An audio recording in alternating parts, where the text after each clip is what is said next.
Hello and welcome to Surplus School. Today we're going to talk about how to be in control of your emotions. If you're new to our channel, please hit the subscribe button for more life-amazing videos. Now let's get into it. Number 1. Change your mindset. Have you ever experienced doing a presentation at work and your heart starts beating fast and your breathing quickens? Then you feel something in your stomach? Do you feel the need to keep drinking water or go to the toilet? When people experience this, they think they are nervous. And once they think this way, they start acting even more nervous. When you think of something, your body usually acts based on that thought, and the cycle is never ending. But the question is, are you really nervous? How come? You've been waiting for this presentation to happen. You have been preparing for days, and the thought of being able to pitch your ideas to colleagues excited you. So what happened? It's simple. When your body started reacting that way, it was because you are excited. Your heart beats fast because you have been waiting for this to happen, an opportunity to show them what you can do. Your body is showing signs of excitement, and you thought it was you panicking. You misread your body and assumed that you were nervous and not excited. When you started thinking this way, you start to feel it. And when it's your turn to do your presentation, you mess up. If you think of it, your body reacts the same way when you are in a horror house or in a scary ride in an amusement park. That was excitement. So take a deep breath. Tell yourself that those reactions you are having is because you are just excited. You might be surprised how this changes the entire situation. Your thoughts start to change and your outlook on things do change as well. It becomes positive. You greet them with a smile, and as you go on, your heartbeat slows down. And you can finish your presentation just like you prepared for, or even better. In an experiment, researchers wanted to see how changing your thoughts on physical symptoms affects performance. So they split into two groups, a group of college students, and asked them to take a high-stakes test. The first group of students didn't get any lesson from the researchers, unlike the second group, who were told that the symptoms their bodies were showing meant excitement and not fear. As a result, the second group of students was much more in control and less stressed. They scored higher than the first group. This is from a 2010 study in the Journal of Experimental Social Psychology. Just think of this study next time you feel nervous, and remember that how you think affects how you feel. And next time, you will surely ace that presentation. Number 2. Be specific with how you feel. When you ask people how they feel, they either say they feel good or they feel bad. But emotions are not as simple as this. Let me give you some examples.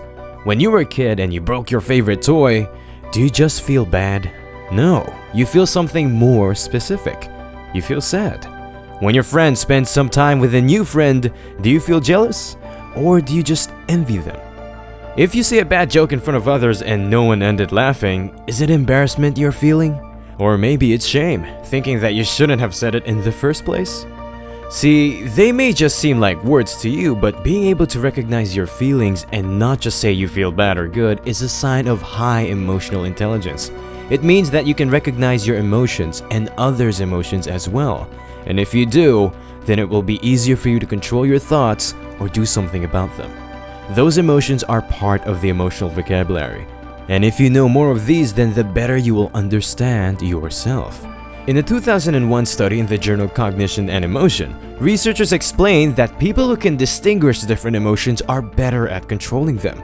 So try to learn some new words next time you don't know exactly how you're feeling, as this will be helpful for you in the future.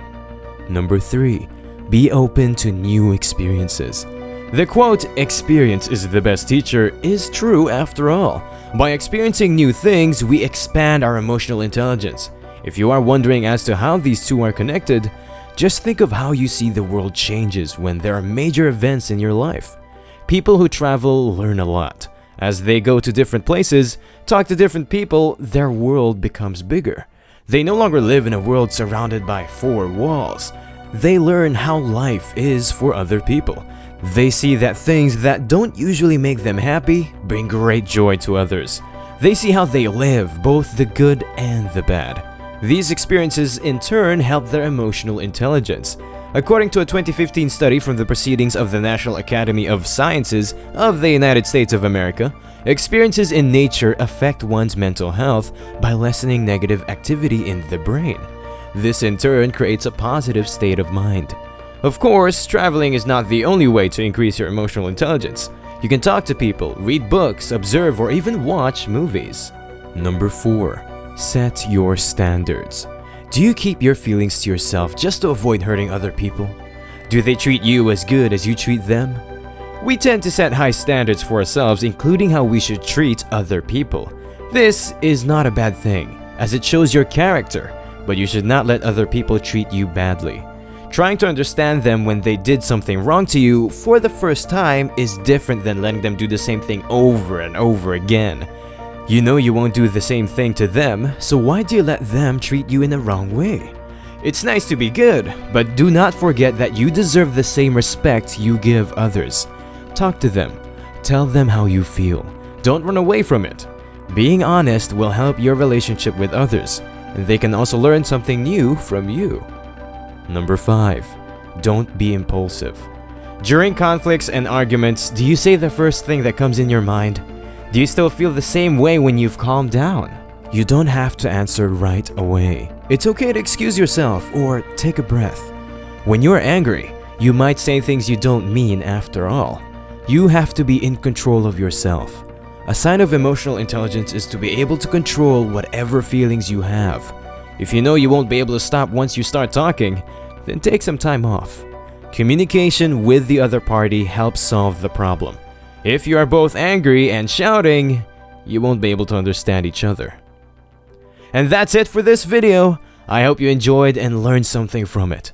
Don't forget to share, subscribe, and give it a big thumbs up. Thanks for watching.